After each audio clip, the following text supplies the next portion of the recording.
Kovma öyle mi? Kurbanla soruyorsun. Ama ne yapıyorum? Kovma gelecek. Geldin zaman. Kovma kim öyle mi? Ver. Yerin ağzı gördük. Bak şu öyle mi?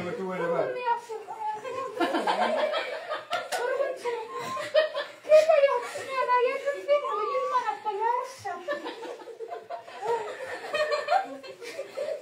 Otur.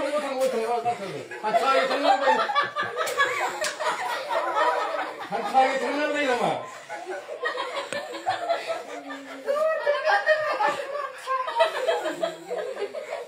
Kovma da ya. Hayır, ne yapayım kovma? Ay yaman da. Sen ne yapayım kovma? Dur bir kovma. Burada mı sıkın?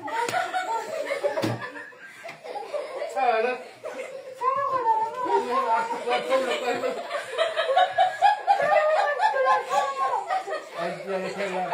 Ay damalar maçın arkadaşlar. O da sıkma la bak.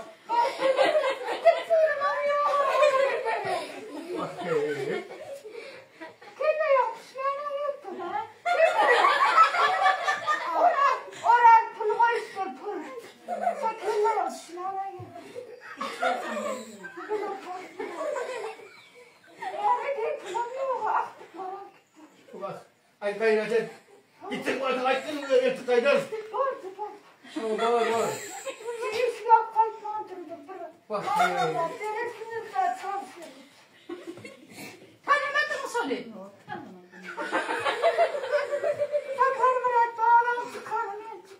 Aklıma sıkar. Tanımadın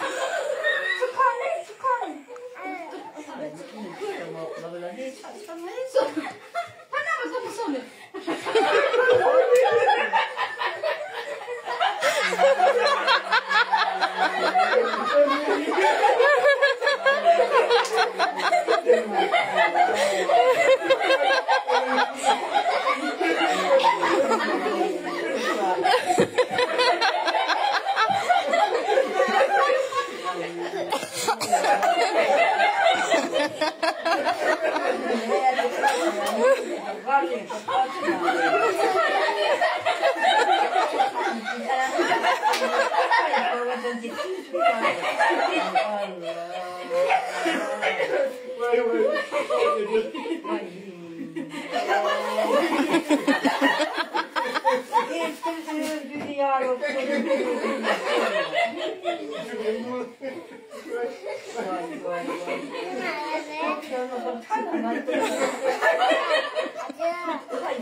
Ana gece an toyun kadar sonra.